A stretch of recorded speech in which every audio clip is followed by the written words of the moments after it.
So kind of tying it back to AI and earlier you mentioned it, but you're also talking about those legacy ways of doing things, and well, some of us are familiar with the fact that a lot of the satellites right now that are from like other things like NOAA are starting to degrade. We're Mhm. really trying to figure out how do we manage this? How do we continue to keep up like the accurate forecasting so everyone's safe?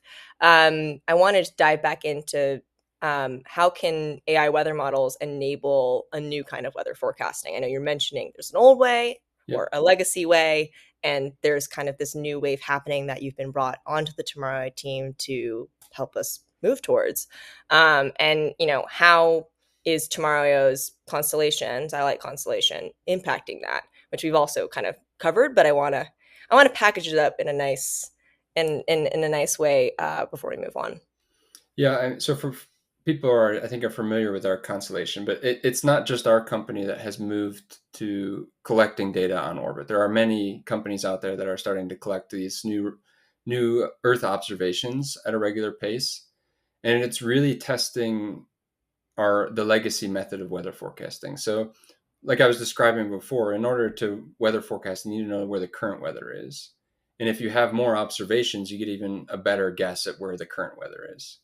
But the legacy methods, they use a method called optimal estimation, which is an older. You can consider it an AI method because there is an optimization technique in there, but it does take a lot of time for these models to converge. So a bottleneck of traditional weather forecasting has been it can't handle the amount of data we're collecting on a daily basis. I think we're on order of terabytes of data per day, if not maybe even petabytes pretty soon of data being collected from the whole weather enterprise. So this is not a sole company's effort in order to do this weather forecasting on a global scale. You need just because we're forecasting the weather of the United States, we do still need to know what the weather is like over the Pacific Ocean and even further along the globe there. We're one coherent sphere of atmosphere, and Hmm. we have influences of weather around the globe.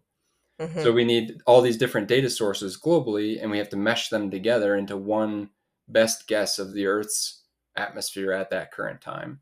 And the main bottleneck there is getting all those observations to mesh together.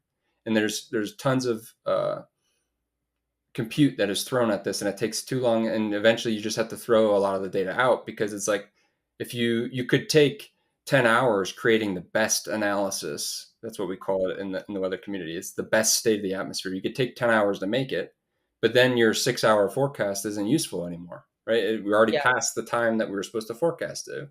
So there has to be a decision point to how much data you include. So what the AI models the community is working towards is you can now have a weather forecast model that's AI based leverage more than what most of the traditional weather forecasting models use.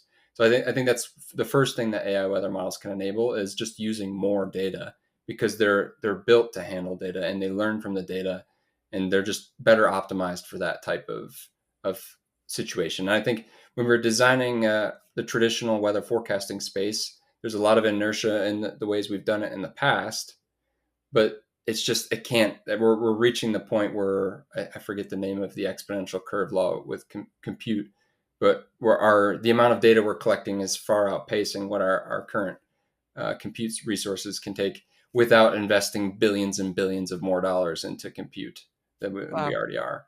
So I think that's where AI can help with these new kind of weather forecasting is including more data and running a lot faster than traditional weather forecast models.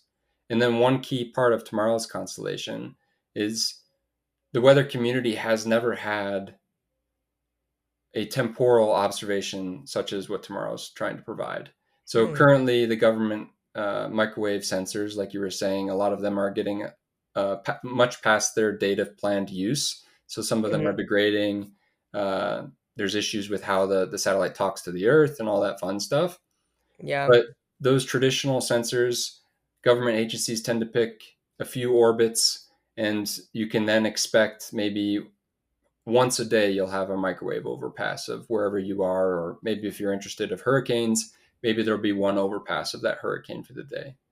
The key part that tomorrow's looking to do is we're trying to decrease that revisit time down to 1 hour. So with our constellation of, roughly a dozen or so sensors on orbit, we will have much more frequent pictures of storms globally from the microwave spectrum specifically.